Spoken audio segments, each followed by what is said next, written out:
주와 같이 기록하는 것 들으시면서 예배 시작드리겠습니다.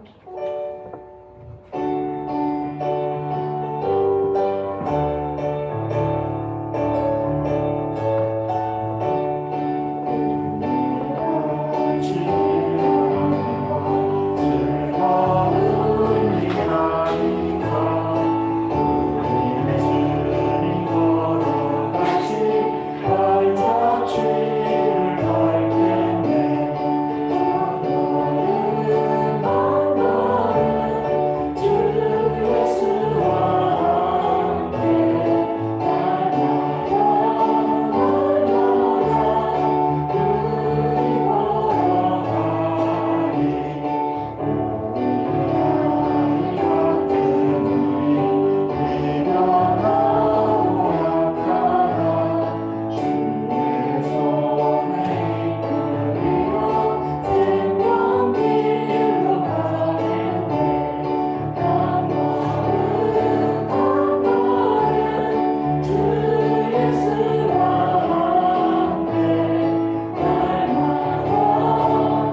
사람들에게서 난 것도 아니요 사람으로 말미암은 것도 아니요 오직 예수 그리스도와 그를 죽은 자 가운데서 살리신 하나님 아버지로 말미암아 사도된 바울은 함께 있는 모든 형제와 더불어 갈라디아 여러 교회들에게 우리 하나님 아버지와 주 예수 그리스도로부터 은혜와 평강이 있기를 원하노라. 아버지이신 하나님, 또 주님이신 예수 그리스도여, 사도 바울을 부활의 생명에 참여케 해주신 하나님이여, 당신은 우리도 불러주셨습니다. 은혜와 평화의 사자로서 삼아주셨습니다. 축복의 그릇으로 삼아주셨습니다. 사람들의 손에 의해서가 아닙니다. 사람에 의한 확실함으로 살고는 있지 않습니다. 마치 찬바람 부는 공간에 댕그렁 매달려 있는 듯한 불확실함이 있습니다. 그러나 부활의 능력, 죽음에 이긴 생명의 능력으로 말미암아 살게 함 받고 있습니다. 이렇게 확실한 것은 없습니다. 이렇게 평안한 일은 없는 것입니다. 바울도 그 형제 자매들도 세상의 모든 교회도 그리고 우리도 그 확실함으로 살게 함 받고 있습니다. 이러한 교회의 역사를 지금 사는 것이 허락되어 있는 세상의 모든 교회를 사람들로부터가 아니라 사람을 통해서도 아니라 지금 하나님 당신으로 말미암아 살게 함 받고 있다고 하는 확신을 새롭게 갖게 하여 주시옵소서. 주 예수 그리스도 이름으로 아멘. 길이 가셔서 찬송가 22장입니다.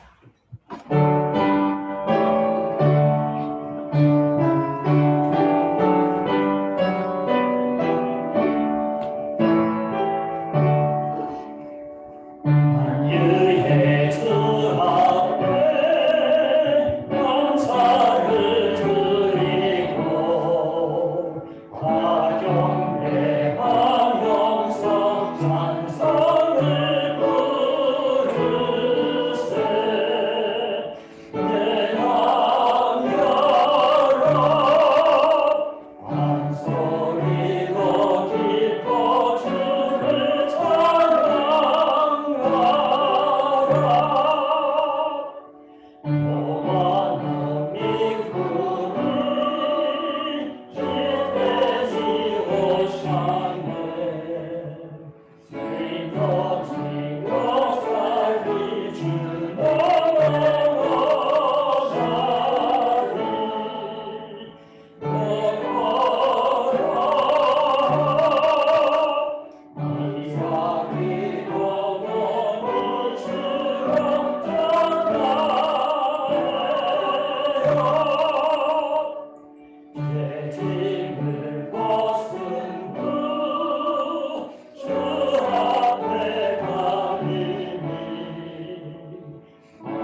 여호와여, 내가 주께 피하오니 나를 영원히 부끄럽게 하지 마시고 주의 공의로 나를 건지소서. 내게 피를 빌려 속히 건지시고 내게 견고한 바위와 도움을 쓰는 산성이 되소서. 주는 나의 반석과 산성이시니 그러므로 주의 이름을 생각하셔서 나를 인도하시고 지도하소서. 그들이 나를 위하여 눈을 진동으로서 멈춰서 주는 나의 산성이시니까. 내가 나의 영을 주의 손에 부탁하나이다. 진리의 하나님 여호와여, 나를 속량하셨나이다. 내가 해탈을 있을 수 있는 자들을 미워하고 여호와를 알리노니라. 내가 주의 인자하심을 기뻐하며 즐거워할 것은 주께서 나의 고난을 보시고 환난 중에 있는 내 영혼을 아셨으며 나를 원수의 수중에 가두지 아니하셨고 내 발을 넓은 곳에 세우셨음이니이다. 아멘. 사도신경. 전능하사 천지를 만드신 하나님 아버지를 내가 믿사오며 그 외아들 우리 주 예수 그리스도를 믿사오니 이는 성령으로 잉태하사 동정녀 마리아에게 나시고 본디오 빌라도에게 고난을 받으사 십자가에 못 박혀 죽으시고 장사한 지 사흘 만에 죽은 자 가운데서 다시 살아나시며 하늘에 오르사 전능하신 하나님 우편에 앉아 계시다가 저리로서 산 자와 죽은 자를 심판하러 오시리라. 성령을 믿사오며 거룩한 공의와 성도가 서로 교통하는 것과 죄를 사하여 주시는 것과 몸이 다시 사는 것과 영원히 사는 것을 믿사옵나이다. 아멘. 앉으셔서 447장입니다.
이정식 집사 대표해서 기도해 주시겠습니다.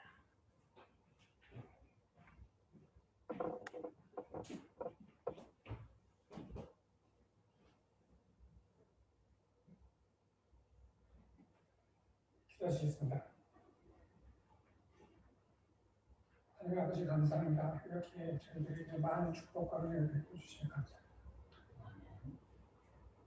모자람이 많은 저희들에게도 항상 아낌없이 주시는 그 사랑에 저희 마음이 풍족해지고 주시는 그 하나님의 말씀을 다 하루하루 해가는 데 있어서 우리들이 그 은혜의 풍성함을 미칠 수 있도록 항상 보살펴 주시고 인도해 주시옵소서. 그 은혜에 항상 감사드립니다. 이렇게 좋은 주일날 하나님 앞에 나와서 함께 예배를 드릴 수 있도록 허락해 주시니 감사드립니다. 이렇게 함께 예배를 드릴 수 있는 기쁨을 여러 가지 이유로 인하여 함께 날 수 없는 형제자매들에게도 많으신 축복을 내려주셨고 정하신 날에 다시 함께 모여 예배를 드릴 수 있도록 축복하여 주시옵소서. 예상하지 못했던 전염병으로 인하여 뜻하지 않았던 제약과 혼란 속에서도 그 속에서도 많은 축복을 내려주시며 많은 시간을 함께 보내고 있습니다. 이럴 때일수록 전화해주는 많은 이야기들 가운데서 진정한 하나님의 말씀만 붙잡을 수 있는 지혜와 은총 내려주시옵소서. 지금 이해할 수 없을지라도 하나님의 뜻에 따라 순종하여 따라 나가는 저희들 한 사람 한 사람 될 수 있도록 축복하여 주시옵소서. 전하여지는 하나님의 말씀 가운데서 진정한 뜻을 정리할 수 있는 능력과 은혜 주시옵소서. 종이된 하나님의 진정한 뜻을 기도를 통하여 이해하고 마음속 깊이 간직하여 그 뜻을 이해함으로 간직한 하나님의 귀중한 말씀을 함께하는 형제자매들과 공유할 수 있도록 그리고 잘 전할 수 있는 능력을 또한 주시옵소서. 항상 함께하시는 하나님께 감사드립니다. 마지막으로 하나님의 지상명령이신 사랑을 굳건히 실천하여 나가는 저희들 한 사람 한 사람이 될 수 있도록 인도하여 주시고 그 사랑을 공유함에 있어 부족함이 없도록 항상 보살펴 주시옵소서. 감사합니다. 이 모든 것을 주 예수 그리스도의 이름 받들어 기도드리옵나이다. 아멘.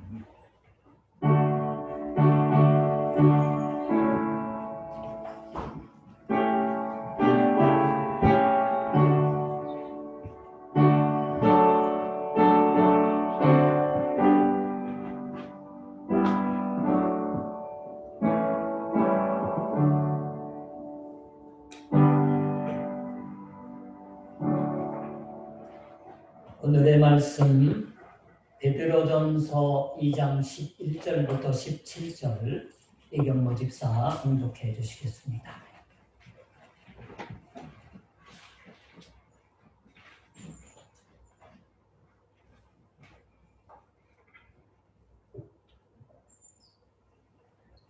베드로전서 2장 11절부터 17절 말씀입니다. 사랑하는 자들아, 버림임과 나그네 같은 너희를 권하노니 영혼을 거슬러 싸우는 육체의 종욕을 제어하라. 너희가 이방인 중에서 행실을 선하게 가져 너희를 악행한다고 비방하는 자들로 하여금 너희 선한 일을 보고 오시는 날에 하나님께 영광을 돌리게 하려 합니다. 인간의 모든 제도를 주를 위하여 순종하되 혹은 위에 있는 왕이나 혹은 그가 악행하는 자를 징벌하고 선행하는 자를 보상하기 위하여 보낸 총독에게 하라. 곧 선행으로 어리석은 사람들의 무식한 말을 막으시는 것이다. 너희는 자유가 있으나 그 자유로 악을 가리는 데 쓰지 말고 오직 하나님의 종과 같이 하라. 못 사람을 공경하며 형제를 사랑하며 하나님을 두려워하며 왕을 존대하라. 아멘.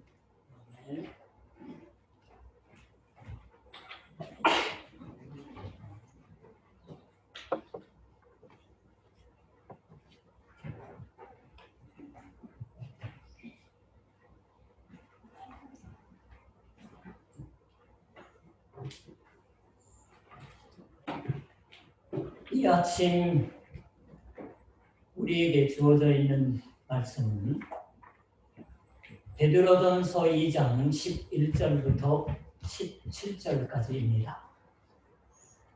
그 17절의 끝부분에 대단히 잘 알려져 있는 말이 나옵니다. 하나님을 두려워하며 왕을 존대하라고 하는 말입니다.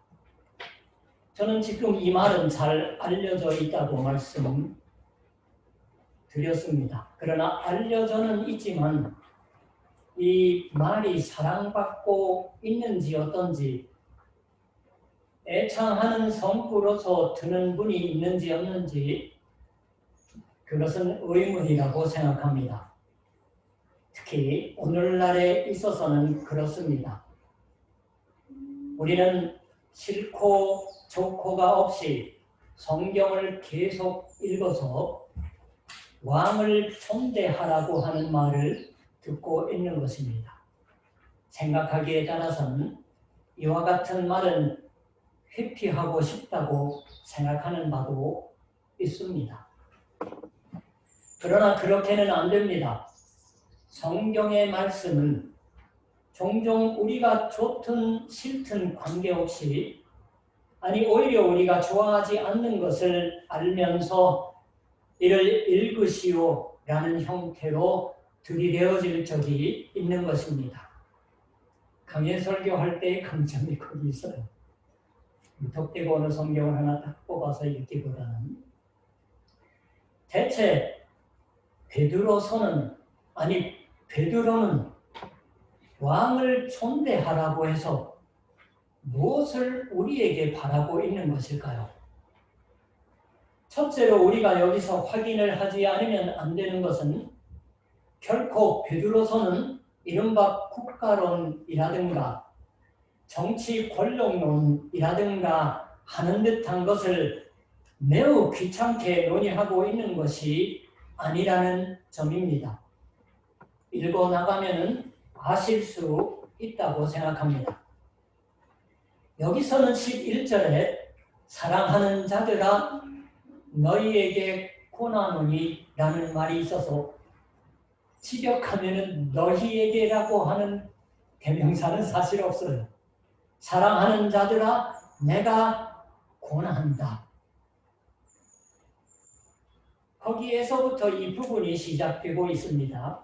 이 고난오니라는 것은 우리에게 믿는 우리들에게 어떤 생활 방식, 생활 양식을 하면 되는지를 공부를 한다고 하는 것입니다. 어떤 생활 양식을 해가면 좋을까?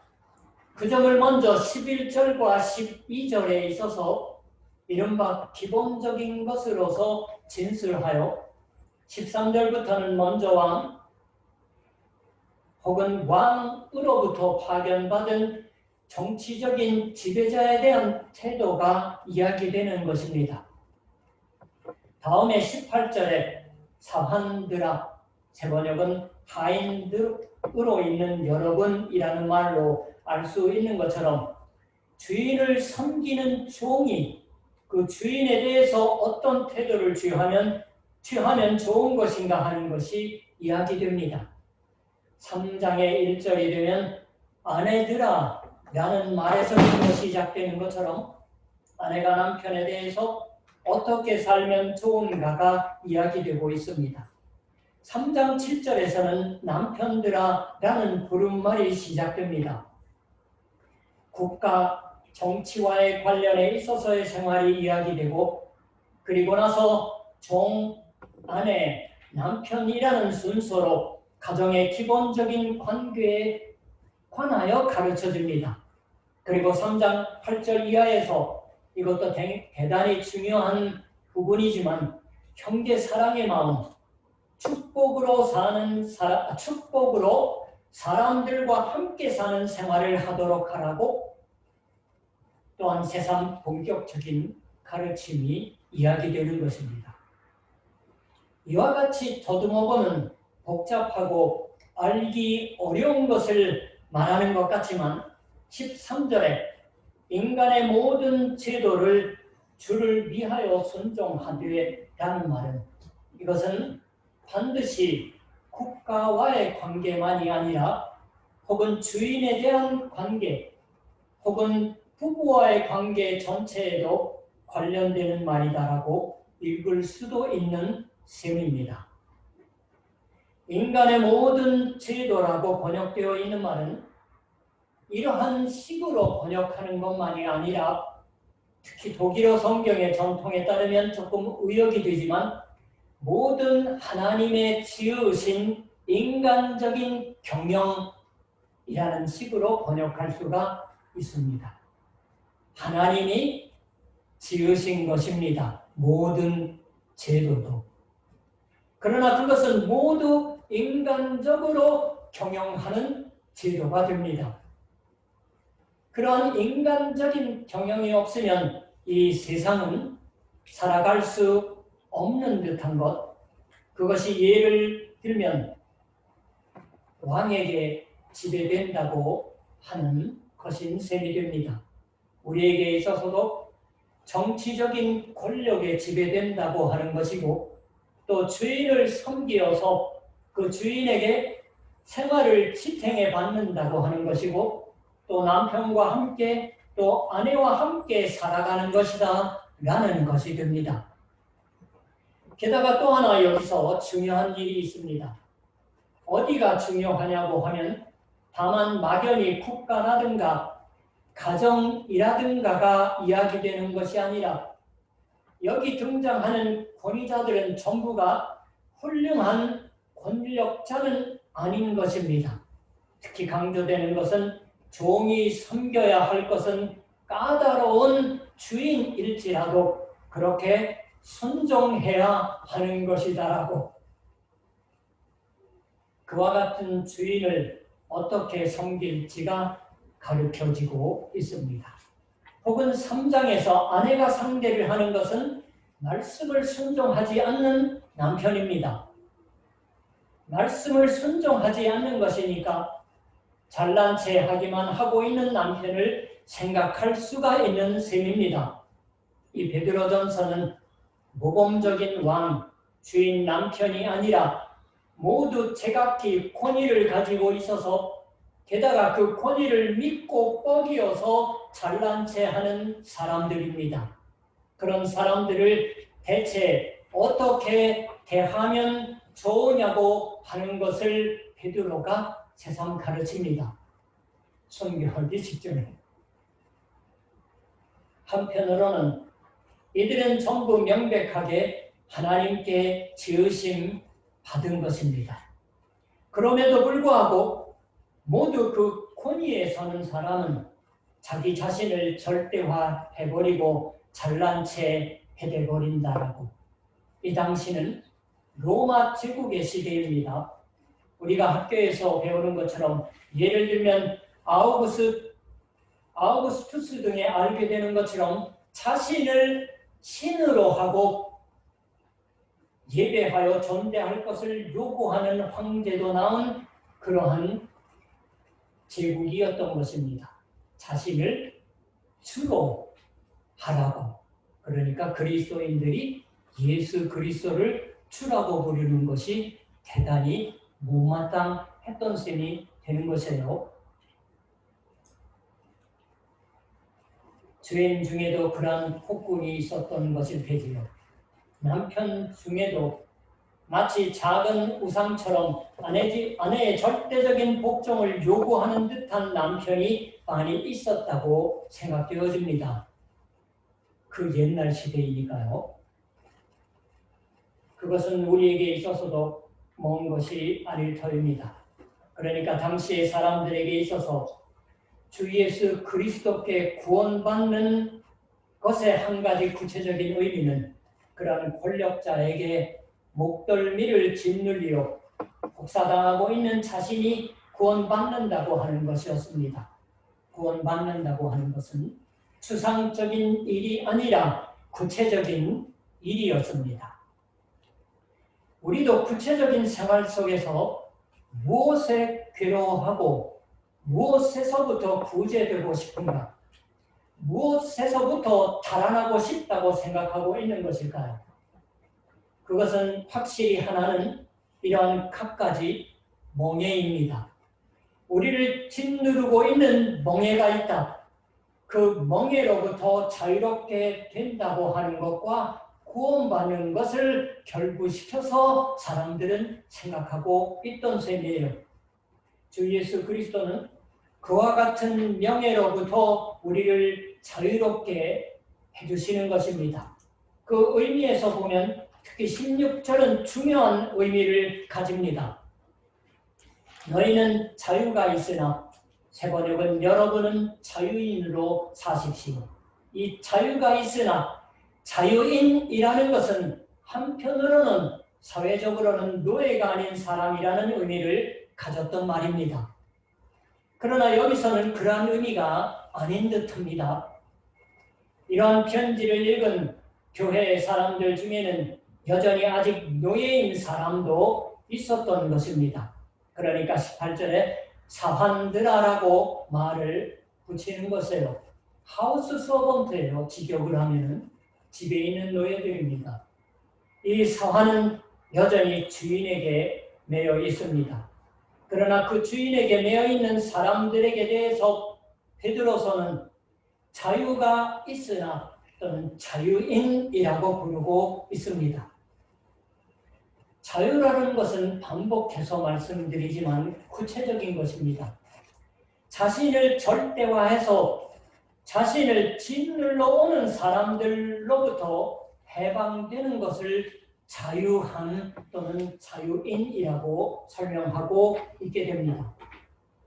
자신을 짓누르고 있는 갖은 우상의 신들, 갖은 왕의 가신들, 그러한 것에서부터 자유롭게 된다. 남편으로부터도 자유롭게 된다. 진실한 하나님을 알았기 때문입니다. 그러니까 16절은 자유가 있으나 라는 말을 마치 그대로 바꾸어 말하는 것처럼 하나님과의 종과 같이 섬기라고 다시 한번 말하는 것입니다. 자유란 여기서는 분명히 베드로는 명확히 하나님의 종과 똑같은 의미입니다. 하나님을 주인이라고 하는 것을 안 자는 다른 일체의 주인으로부터 자유로이 되었습니다. 그러나 거기에 분명 즉시 생긴 물음이 있었습니다. 이와 같이 자신은 진정한 주인을 찾았다. 그러니까 지금까지의 주인 같은 건 이제 문제 삼지 않아도 된다. 또는 상대하지 않아도 된다. 그렇게 생각해 버리는 것입니다. 그래서 왕을 깔보기 시작합니다. 특히 자신의 왕은 진정한 하나님을 하나님으로 경배하지 않으며 자신을 신이라고 하는 어리석은 존재이다. 내 주인은 까다롭게 부당한 괴로움을 줄 뿐인 존재이다. 하나님을 모르는 어리석은 자이다. 내 남편은 마치 나를 노예처럼 보고 있지만 저 사람은 하나님을 믿지 않는 게으름뱅이다. 그처럼 자유한 생각 속에 놓였을 때 타인을 경멸하기 시작합니다. 깔봐도 좋다라고 그것을 믿음으로 정당화시켜버립니다. 그와 같이조차 생각해버리는 것을 베드로가 주의 주고 있는 셈이에요. 그리고 그 사람들을 넘어버리는 생각으로 사는 것조차 할 수 있게 됩니다. 베드로서는 그러나 그것은 자유가 아니라고 말하고 있습니다. 자유로 악을 가리는 데 쓰지 말고 라고 있었습니다. 자유라고 하는 가리개를 자기 앞에 하고서 그 뒤에서 사람들을 경멸하거나 앞에 나온 것으로 바꿔 얘기하면은 가면을 쓰는데 그 가면은 반드시 선한 가면입니다. 어리석은 자라고 뒤에서 욕을 퍼붓고 그리고 얼마 안 되지만 내심의 우월감을 유지하는 것으로 해방감에 젖는다고 하는 것, 이것은 그리스도인의 자유가 아니라고 베드로서는 말하는 것입니다. 이것도 우리에게 있어서 남의 일이 아닌 줄 압니다. 이 베드로서가 쓰여지고 얼마 안 되어서 예루살렘은 함락합니다. 70년경이라고 보통 얘기하지요. 유대인이 반항했기 때문입니다. 예루살렘이 함락한 후에도 여전히 유대 사람들은 반항을 계속했습니다. 어떤 학자는 그러한 당시의 상황을 논해서 당시의 유대 사람들도 혹은 다른 나라에 다른 신앙을 갖고 있던 사람들일지라도 로마의 압정에 대해서 끊임없이 반란을 일으키고 있었다. 혁명, 반란과 종교와는 언제나 밀접한 관계를 갖고 있었다라고 썼습니다. 그리고 그 중에서 그리스도교라는 것은 정치적인 반란, 반역을 일으키지 않은 종교로서는 오히려 신기한 것이었다라고 말했습니다. 그것은 왜 그런 것일까요? 그리스도교는 정치를 넘고 있기 때문이다라고 이 학자는 말하고 있습니다. 그것은 하나의 이해이며 옳다고 생각합니다. 그리스도교회는 정치적 혁명 집단을 만들지도 않았으며 정치적인 집단이 될 적도 없었다고 하는 것입니다. 그러나 정치를 넘는다란 어떠한 것일까요? 초월한 인간은 자신은 여러 가지 자기를 속박하고 있는 것들로부터 초월하고 있다고 생각하면 아직 아래쪽에 있는 초월하지 못하는 인간을 하찮은 존재, 어리석은 존재다라고 생각하기 쉽습니다. 그러나 그것이 넘다고 하는 것인 것일까요? 분란을 일으킵니다. 베드로의 편지도 일면에 있어서는 확실히 정치를 넘는 생활 방식을 가리키고 있는 것입니다. 이것은 소중한 것이에요. 여러분들 유럽에도 보고 미국은 없지만 한국에서도 기독교인들이 정치적인 발언이 강합니다. 3.1운동과도 밀접하게 연결시키는데 초대교회의 역사, 처음 몇백 년간의 역사에 있어서는 정치적인 기독교 집단은 하나도 존재하지 않았습니다. 왜 그랬을까요? 그러나 그것은 정치가나 기타 사람들, 지금까지 자신이 두려워하고 있던 존재를 우습게 보거나 깔보는 것에 있어서 이루어지는 것이 아닌 것을 배우고 있기 때문입니다.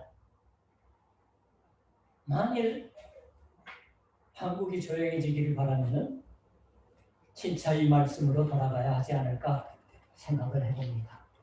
지적하는 것으로 모든 것이 정당화되지는 않습니다. 그러한 의미에서 좀 전에 말한 것처럼 오늘 아침 읽기 시작한 11절이 중요합니다. 사랑하는 자들아 너희를 권하노니, 이 권하노니라는 말, 이것은 위로하다고도 번역할 수가 있는 말입니다. 믹키텔이라고. 신약 성경과 70인역에 나오는 그리스어를 설명하는 가장 권위적인 그리스어 사전에서 comfort라고 하는 말도 두 번째로 있습니다. 권하다와 위로하다를 동료에 놓고 있습니다. 성경의 말씀이 신앙인에게 생활의 양식을 가르쳐 권할 때 그것은 언제나 또한 위로의 말이기도 했습니다. 성경의 사고방식은 실로 명료해서 복음에 뿌리 내리는 윤리적 권고는 참으로 엄한 것처럼 보이는 생활 양식, 실제로 이제부터 배워가도 정말로 엄하네 하고 생각하는 생활 양식이지만 그러한 생활 양식 속에서 실은 우리는 위로를 받는 것입니다. 혹은 위로받고 있는 인간은 이러한 식으로 살지 않을 수 없다고 하는 것을 알 수 있는 것입니다. 너희에게 그러므로 의역을 하면 위로를 가지고 권하노니, 그렇게 베드로가 말한 후에 이렇게 계속됩니다. 거류민과 나그네 같은 너희를 권하노니. 새 번역은 나는 나그네와 거류민 같은 여러분에게 권합니다. 순서가 바뀌어 있죠. 우리가 읽는 성경은 거류민이 먼저 나오고 나그네가 먼저 나오는데 새 번역은 원문대로 순서를 뒤집었습니다. 아마 번역하는 많은 분들이 착각을 한 것 같아요. 나그네가 나옵니다. 일본어 성경들 타비비도 하고 카리즈마 이놈이 하고는 다릅니다. 전혀 달라. 이 거류민, 남의 나라 영토에 머물러 사는 사람. 베드로가 1장 초반부터 인사말에서 얘기하던 그 단어입니다. 거류민이라는 것은 자신의 본래 거처가 아닌 곳에 사는 사람들을 말합니다. 진정한 거처는 따로 있고 여기는 임시의 거처밖에 아니다라고 하는 것입니다. 순례자라고 그래서 번역하는 사람이 종종 나옵니다. 그처럼 세상에 있어서 우리는 단지 이 세상에만 목적을 두고 있는 것이 아니라 이미 하늘의 고향을 알고 있고 하늘의 고향으로 돌아가는 순례자입니다. 그러한 한 지상에 있어서는 거류민입니다. 나그네는 그냥 여기서는 스트레인저예요. 본적은 이미 하늘에 있습니다. 그렇기 때문에 베드로가 이렇게 권합니다. 영혼을 거스려 싸우는 육체의 정욕을 제어하라. 새 번역은 영혼을 거슬러 싸우는 육체의 정욕을 멀리 하십시오. 강조하고 싶은 것은 제어하라는 원문과는 다릅니다. 멀리 하다예요. 영어 성경도 일본 성경도 전부 멀리 하다예요. 피하다예요. 한국어 성경은 모든 번역이 정욕이라고 다 번역하고 있어요. 한국어 성경만. 이 육체의 정욕을 멀리하다. 왜냐하면 마태복음서, 누가복음서에도 먼데 멀다라고 하는 식으로 번역을 하고 있는 단어예요. 이것도 어떤 사람의 번역에 의하면 육체의 정욕에 지배당하지 말라고 하는 것입니다. 그러니까 제어하라 하고도 어느 정도 가까운 의미, 어느 분이 또 해석을 하더라고요. 우리는 언제라도 하나님의 진리, 그리스도의 사랑에 지배받고 있습니다. 그 지배를 밀어젖히듯이 해서 파고들어오는 것이 육의 욕망입니다. 다만 거기서 그 정욕이라고 불리는 것은 대체 무엇일까요? 육체의 정욕, 즉 유욕이라고 되면 특히 성적인 욕망을 마음에 떠올립니다.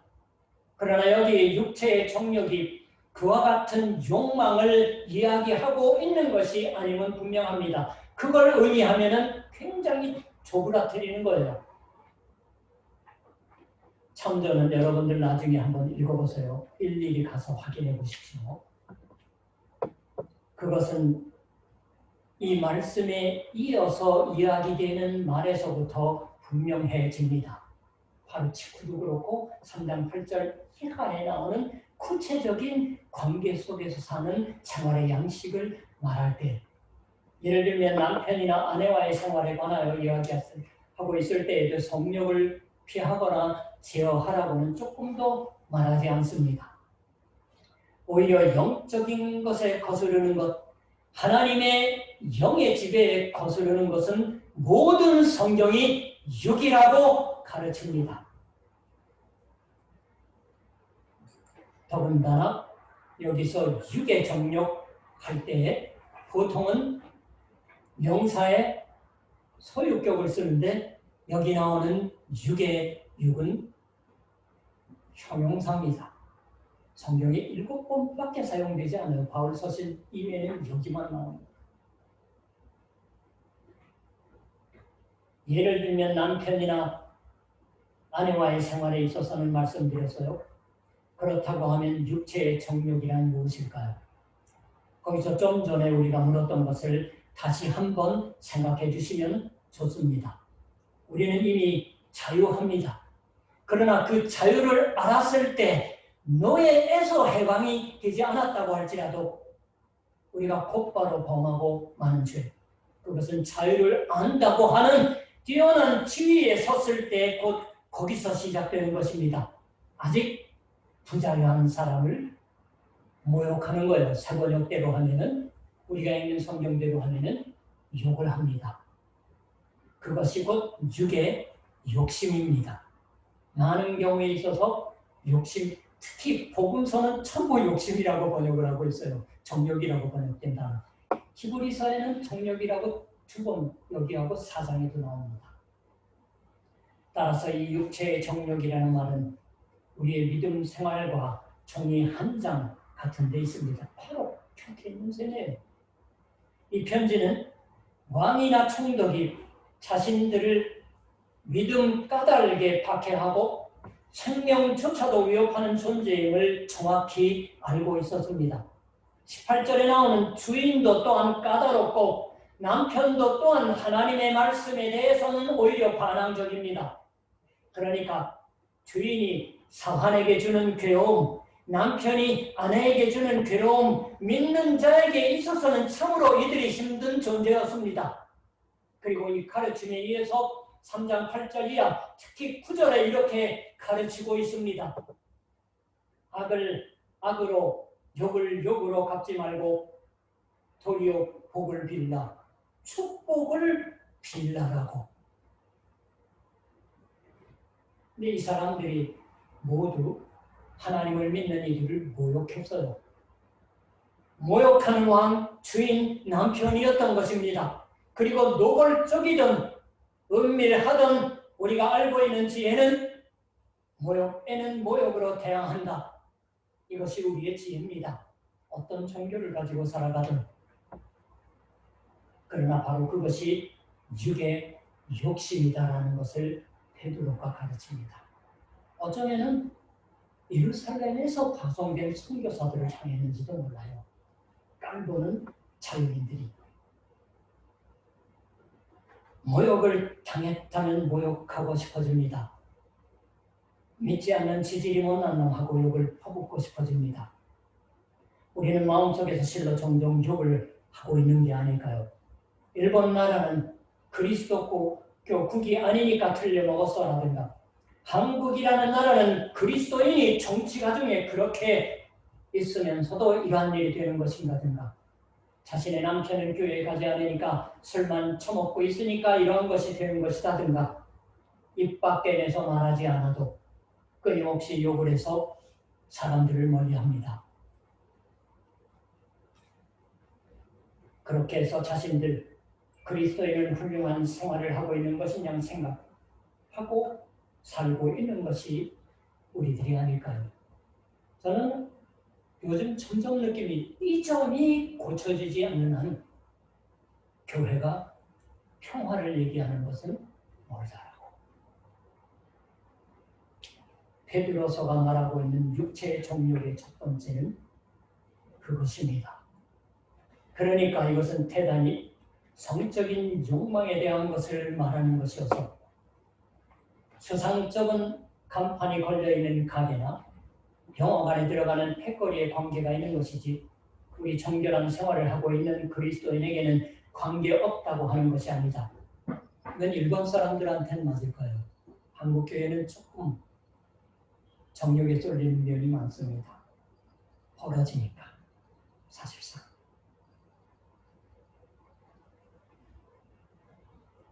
일본에 어느 목사님이, 제가 잘 아는 분이에요. 중국인인데, 신주쿠 갔다가 가부키초 걸어가는 것을 어느 교인이 봤어요. 이게 소문나서 혼났습니다. 목사가 어떻게 그런 거리를 타는 수가 있어? 한국은 거기까지는 안 갈 거예요.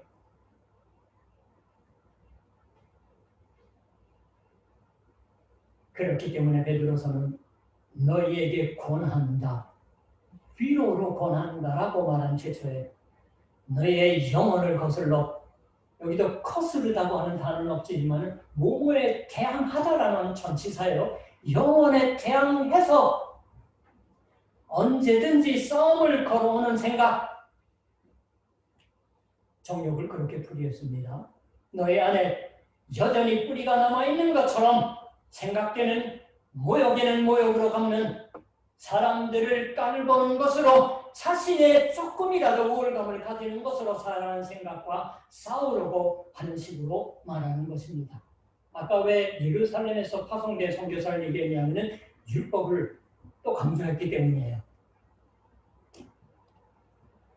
우리 그리스도인의 증거의 생활 속에서 대단히 진지하게 생각하지 않으면 안 되는 하나의 과제는 전도를 한다고 하는 것일 거예요. 사람들에게 하나님의 은혜를 전한다고 하는 것입니다. 그러한 때에도 실은 우리가 그러한 전도 열심 속에서 간단히 빠져드는 것은 하나님을 믿지 않는 사람들을 경멸하는 생각입니다. 이 사람들은 무지한 것이니까, 아직 바보인 것이니까, 그러니까 그 사람들의 무지를 깨어주지 않으면 안 된다라고, 그것이 전도라고 하는 식으로 생각하는 것입니다. 베드로서도 어리석은 사람은 어리석다라고 똑똑히 말합니다. 15절을 보면 그러한 것이 똑똑히 쓰여져 있습니다. 어리석은 사람들의 무식한 말, 그렇지만 그 사람들이 어리석은 것을, 무지한 것을 다 그대로 인정하면서 그러나 모욕하지 않으며 축복으로 갚는다고 하는 것이 전도의 길이다라고 말하는 것입니다. 거기서 우리가 또 하나 똑똑히 마음에 새기고 싶은 말이 12절에 있습니다. 이방인 중에서 행실을 선하게 가져.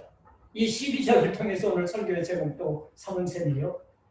새 번역은 이방 사람 가운데서 행실을 바르게 하십시오.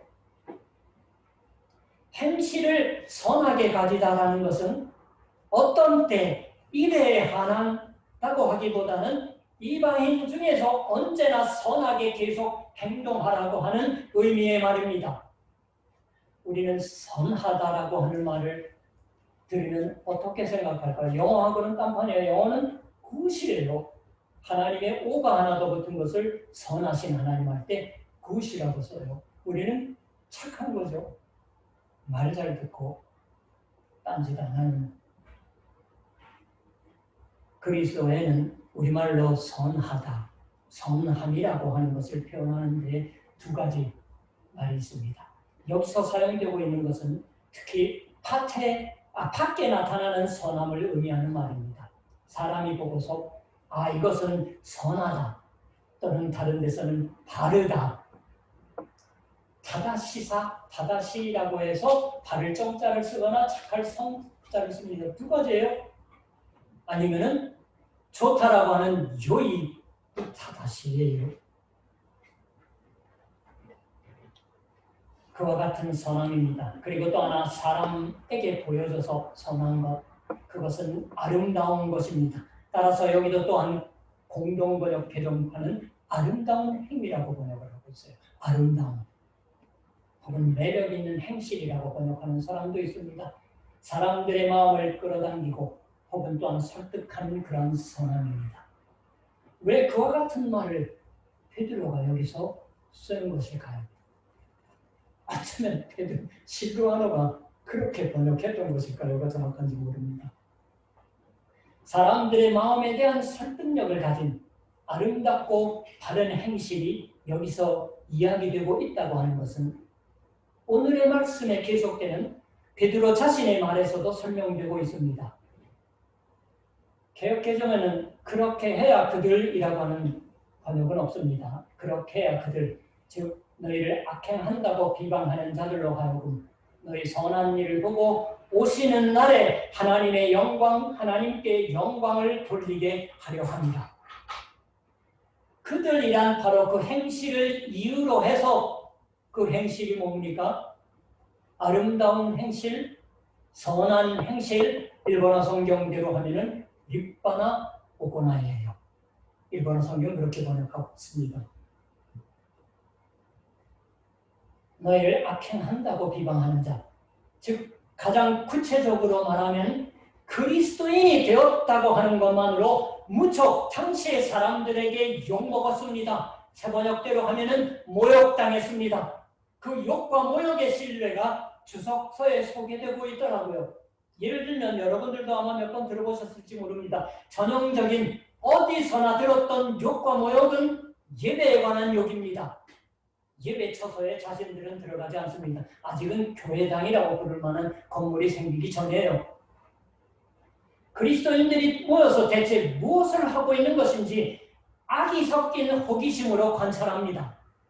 그리스도인들은 성찬에 마음을 쏟았습니다. 빨간 포도주를 써서 성찬이라고 한다. 그걸 엿본 자는 그것과 함께 예배에서 작은 아기가 세례를 받는 모습을 보았던 것일 테지요. 그리스도인은 아기들의 산 피를 빨고 있는 것이 아닌가라고 하는 소문이 퍼져서 사실이에요. 혹은 평화의 입맞춤이라고 부르는 인사가 예배에서 행해졌습니다. 그렇게 하면 아무래도 그리스도인은 문을 닫아 걸고서 수상쩍은 짓을 하고 있는 것이 아닌가 하고 말들었습니다. 참으로 황당무계한 욕을 먹었고 모욕을 당했던 것입니다. 그런 것에서부터 시작되어서 전애들은 진정한 신을 받들고 있다든가 해서 우리와 같이 황제를 받들지 않는다. 우리와 똑같은 신전에 가지 않는다.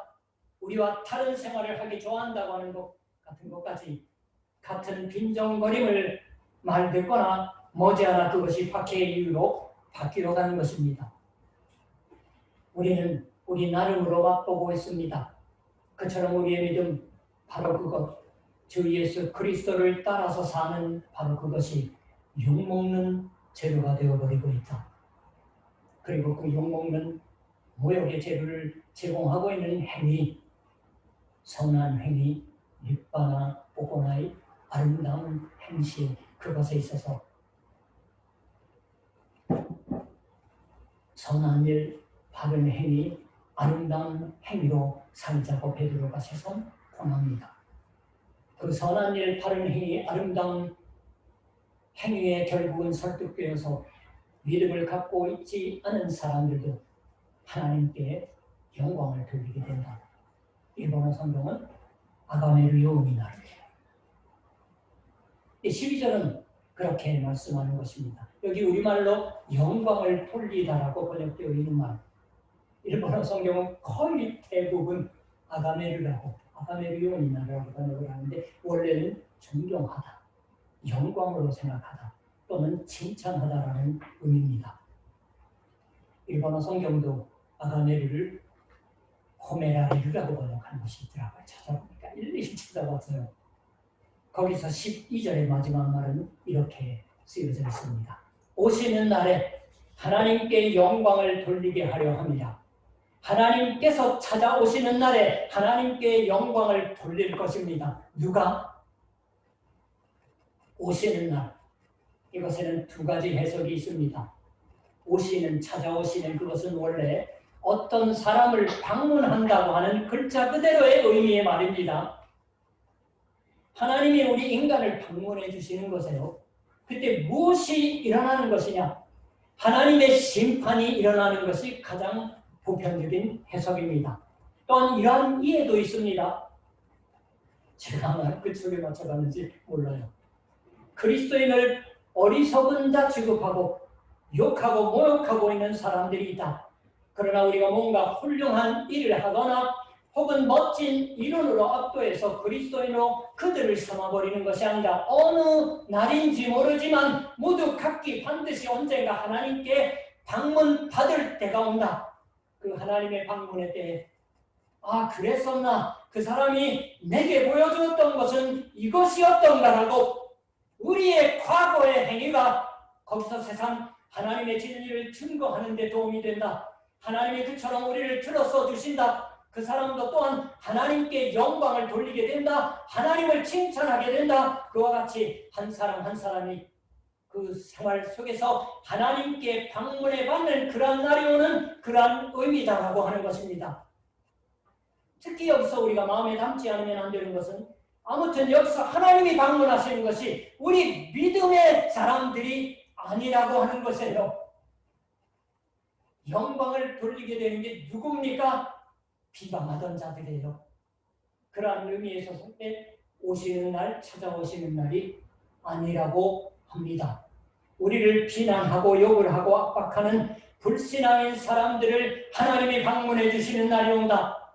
우리의 선한 아름다운 립바나 오고나이를 실마리로 삼아서 그 사람들의 영혼을 역시 하나님이 자신의 것으로 삼으시고 하나님의 호의로 방문해 주시는 날이 온다고 하는 것입니다. 어째서 그러한 것을 베드로가 말할 수 있는 것일까요?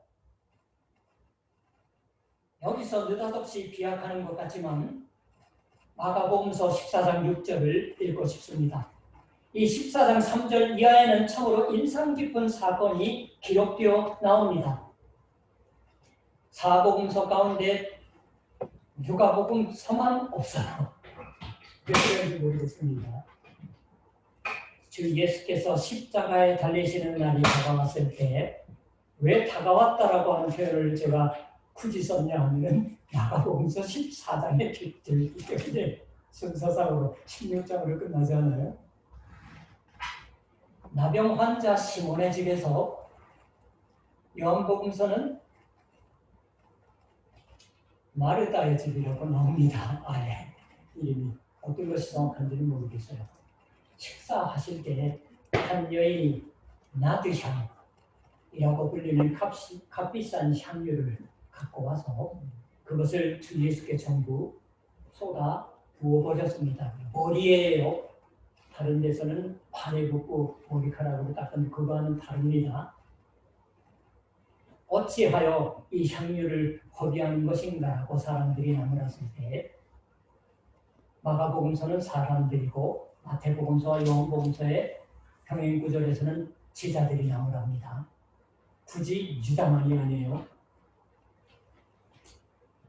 쓸데없는 짓을 한다라고 주 예수께서 대답하신 말이 6절입니다. 가만두라. 너희가 어찌하여 그를 괴롭게 하느냐. 그가 내게 좋은 일을 하였느니라. 이 좋은 일이라는 것이 오늘의 베드로전서에 나오는 선한 일, 선한 것, 아름다운 행위라고 번역되어 있던 말과 똑같은 말입니다. 이 사람은 내게 좋은 일, 아름다운 일, 립바나 오고나이를 해주었다라고 주 예수께서 말하셨던 것이 됩니다. 이 자리에 베드로가 같이 있었을까요? 없었을까요? 거의 예루살렘에 다 다가왔어요. 마태복음서와 요한복음서는 제자들이 거기 있는 것으로 확실히 표현하고 있습니다. 베드로가 이 행실을 선하게 가지다에 관하여 실루아노에게 적어 쓰게 했을 때 이 여자의 것을 생각해내고 있지 않다고는 말할 수 없는 것이 아닐까요? 오히려 마음에 강렬한 인상을 받았음에 틀림없습니다. 나 자신은 주 예수께서 여자를 칭찬하셨던 것 같은 말로 칭찬을 해주신 체험이 없다. 최후까지 곁에 따르고 있는 나는 주 예수께 내가 이렇게 아름다운 일을 해주었다라는 등 칭찬을 받아본 적은 없다. 본 적이 없는 여자가 주 예수께 나도 향유를 부었을 때 내게 좋은 아름다운 일을 해줬다라고 말하셨다. 온 천하에 어디서든지 복음이 전파되는 곳에서는 예수 그리스도의 복음에 단단히 결부된 아름다운 행위로서 말하여 기록될 것이다라고 주 예수는 말하십니다. 자기의 죽음을 예비하시는 것이라고 설교 원고를 쓰지 않습니다. 베드로는 어떻게 그 여성의 행위를 잊을 수 있을까요? 왜 이자의 행위가 아름다운 것입니까? 예수 그리스도의 십자가의 행위가 하나가 되기 때문입니다. 예수 그리스도의 행위를 죽음과 부활을 지시하기 때문입니다. 무덤에 계실 때 여자들이 뭘 갖고 갔습니까? 기름을 가지고 가서요. 여자가 특별히 미인이었다든가 건 어디에도 쓰여 있지 않습니다. 예수 그리스도의 이 여자의 행위가 특별히 아름다운 옷차림을 하고 있었다고도 쓰여 있지 않습니다. 다만 향유를 전부 쏟아부었을 뿐입니다. 그게 왜 그렇게 아름답고 좋은 것일까요? 주 예수 그리스도의 저 십자가의 사랑의 행위가 결부되어 있기 때문입니다. 그리고 베드로의 편지도 왜 왕이나 총독들에게 순종하지 않으면 안 되는 것이냐고 하면 13절에 주를 위하여 라고 썼습니다. 다른 아무런 이유도 없는 것입니다. 제가 얼마 전에도 설교 때 말씀드렸잖아요. 광화문에 그리스도를 위하여라고 생각하는 사람이 과연 몇 명 있을 거라고. 주 예수 그리스도가 이유인 것입니다. 그리고 주 예수 그리스도는 어떻게 해서 이 세상에 참된 왕이 되셨던가. 지도자라고 하는 말을 썼습니다. 권력을 휘둘러서 세상을 뺏어올 수 있었던 것일까요? 욕을 하는 자에게는 더 강한 욕으로 세게 어느 도지사처럼 강하게 갚았던 것일까요? 축복으로 갚았을 뿐입니다. 이 행위를 기록하지 않은 누가복음서만 나옵니다. 용서하시옵소서 무슨 일을 하는지 모릅니다라고 하는 말. 주 예수는 유대의 권력에 따르셨습니다. 로마의 권력에 따르셨습니다. 그리고 죽으셨던 것입니다. 죽임 당했던 것이에요. 살해당한 것이에요. 아니 로마의 권력뿐만이 아닙니다. 우리 자신이 실은 하나님께 대해서 주 예수께 대해서 로마의 황제와 같은 방법으로 고자세로 가로막아 서 있던 것이 아닌가. 이것이 베드로의 체험입니다. 어린아이들을 축복해 주옵소서라고 부모들이 데려왔을 때 누가 가로막았었습니까? 힘드신데. 그것이 베드로의 죄의 체험입니다. 우리도 또한 어리석었던 것이 아닌가요? 우리도 또한 무지했던 것이 아닌가? 그 자신의 무지를 베드로의 어리석음을 하나님이 어떤 식으로 취급하셨던 것일까? 그 자신을 하나님이 찾아와 주셨다. 우리 한 사람 한 사람의 집을 한 집 한 집 방문해서 우리의 생활 속에 오시는 날을 새겨 넣어 주셨던 것입니다. 하나님은 그와 같이 우리를 응대하여 주신다. 하나님의 그와 같은 대접하는 법, 응대하는 법은 너희가 경멸하고 있는 그 누구누구에게도 차별 없이 주어지는 것이다라고 말하는 것입니다. 그러니까 하나님을 두려워하며 왕을 존대하라고 하는 것은 왕을 두려워하는 것이 아닙니다. 세상의 권력을 두려워하는 것이 아닙니다. 모든 사람이 왕이든 오만한 엄한 남편이든 심술 꾸준 남편이든 모두 하나님의 사랑 안에 있다고 하는 인식이 그렇게 말하게 만듭니다. 이 사실을 인정한다고 하는 것이에요. 하나님은 이 사람을 사랑하고 있으시는 것입니다. 원수도 사랑한다고 말해주셨던 것입니다. 그 주 예수의 사랑이 나를 사랑해 주시고 또 마찬가지로 이 사람들을 사랑하고 있어 주시는 것을 인정하는 것에서 시작된다라고. 그리고 그리스도께서 그 사람에게 이미 하시고 있는 그 하시는 법을 우리도 얼마인가 흉내내 볼 때 사랑의 복종이 생겨나는 것입니다. 이것은 반복해서 이 다음의 주일에도 그 다음의 주일에도 배워가고 싶은 내용이기도 합니다. 그리고 우리 자신이 얼마 안 되더라도 이러한 육의 생각에 이기어 축복으로 사는 행복을 맛보아 가는 한 주간이기를 원하기 때문입니다. 기도하시겠습니다. 주 예수 그리스도의 아버지 되신 하나님, 우리는 참으로 가난한 생활을 하고 있습니다.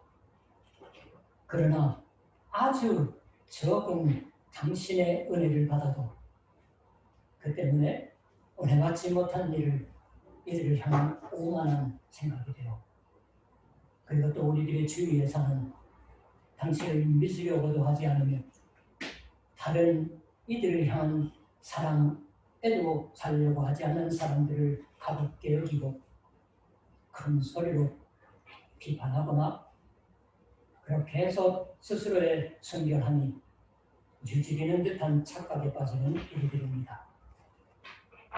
모쪼록 그러한 바로 그리스도인이기 때문에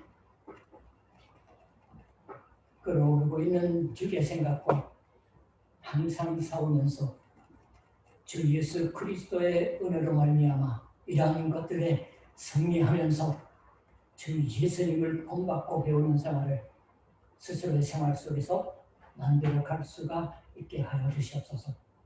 우리들에게 축복을 말하는 입술과 축복을 몸으로 지시하는 행위를 이 한 주간 부여해 주시옵소서. 우리 주 예수 그리스도의 이름으로 기도드립니다. 아멘.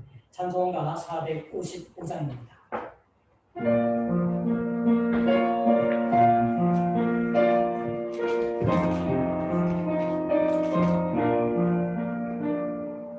주님의 마음을 본받는 자, 그 맘에 평강이 찾아오는 험악한 세상을 이기니 하늘로부터 임함이 오다. 주님의 마음 하나 살면서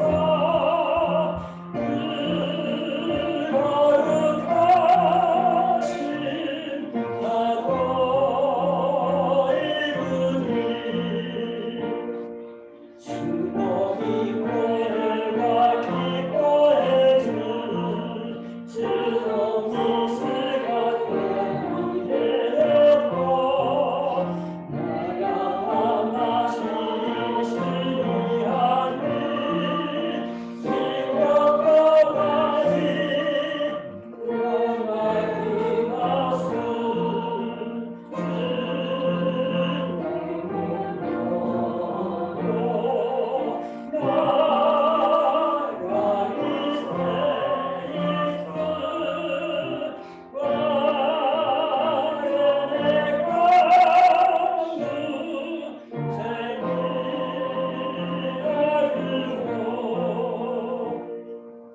가는 길 거칠고 험하여도 내 안에 불평이 없어지는 십자가 고난을 이겨내신 주님의 마음 본받으리라.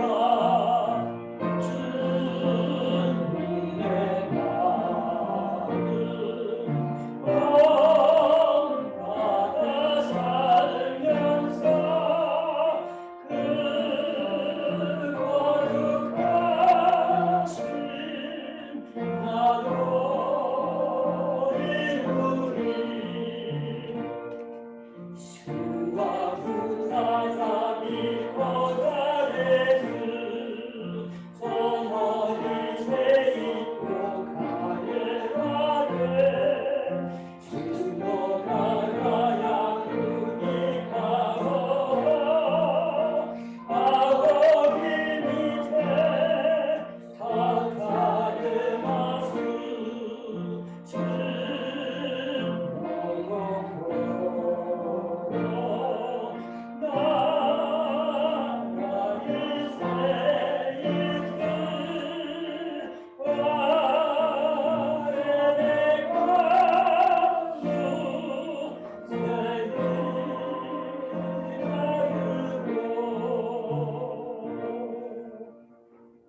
준비하시니 한번 드리시겠습니다.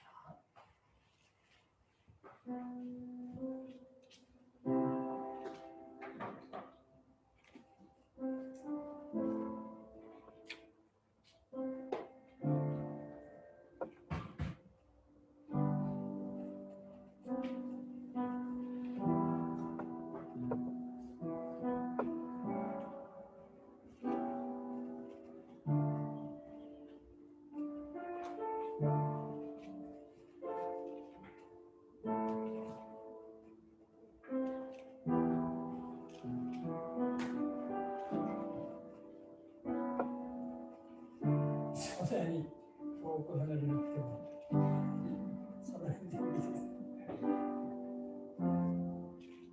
자, 봉기도 오케이 너희를 사사게 마셔 사랑과 은혜, 바로 그 자체이신 우리 주 예수 그리스도의 아버지 되신 하나님, 오늘 베드로 사도에 참으로 많은 아시아의 각 교회를 향하여 들려보낸 편지의 말씀을 배우게 하여 주시니 감사드립니다. 하나님 말씀이 다양하여 참으로 우리들의 이해를 넘는 것과 생각이 있을지라도 오로지 말씀 안에 굳게 서서 세상을 승리하며 살아간다고 하는 것이 선한 행실을 가지며 산다고 하는 것이 무엇인지를 먼저 살펴보게 하여 주신 줄 믿습니다. 더욱더 이 받쳐진 물질이 그러한 일본 사회에 있게 하여 주신 우리 스쿠바 동경 교회가 전도의 사역을 은혜의 그 내용들을 전파하기 위해서 부족함이 없는 물질로 삼아주실 줄 믿습니다. 그렇기 위해서는 하나님의 놀라우신 축복과 이끌어주심과 베푸심이 없이는 우리들의 말은 허무한 괭가리에 지나지 않을지 모릅니다.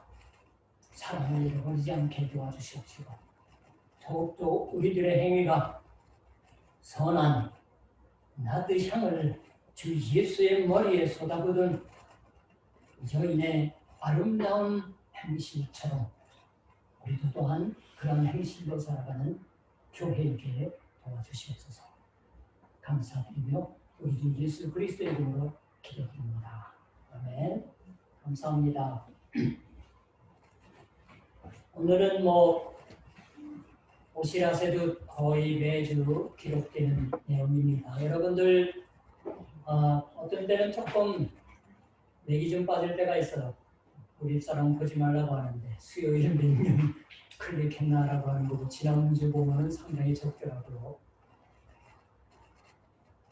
분량이 기니까 처음부터 줄기 들으신 분이 많지 않을까. 근데 저는 앞으로도 쭉 똑같지만은 이 지난주의 말씀이 굉장히 포인트가 있습니다. 키포인트예요. 참 다르게 어려운 부분도 있지만 평생 그 말씀과 싸우면서 살아가야 할 그 포인트를 제가 짚은 게 아니에요. 저도 준비하면서 우리 여러분 깨닫게 해주신 말씀이기도 했기 때문입니다. 여러분들 이 코로나 어저께 교회 올 때 오늘 아침 교회 올 때 오랜만에 고속도로 분기더라고요. 모리아 서비스 에리아까지 차감이 돼요. 어제로부터 하면 10렘 바꿔요. 오늘 하면 3렘 바꿔요.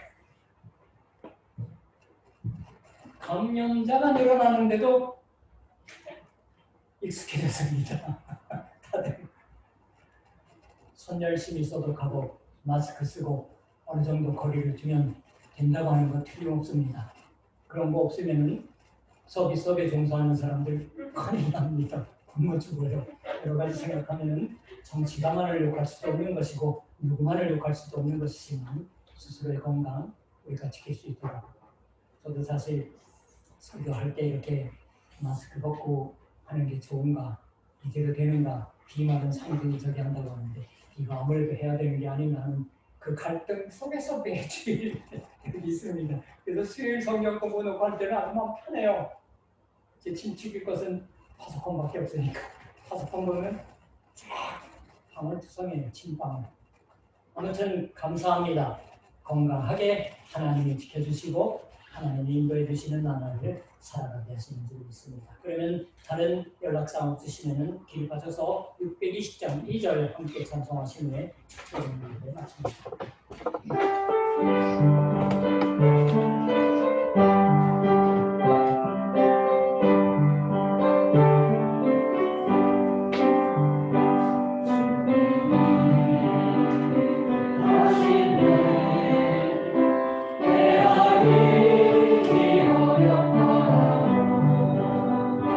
언제나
여호와는 네게 복을 주시고 너를 지키시기를 원하며 여호와는 그 얼굴로 내게 비추사 은혜 베푸시기를 원하며 여호와는 그 얼굴을 내게로 향하여 드사 평강 주시기를 원하노라.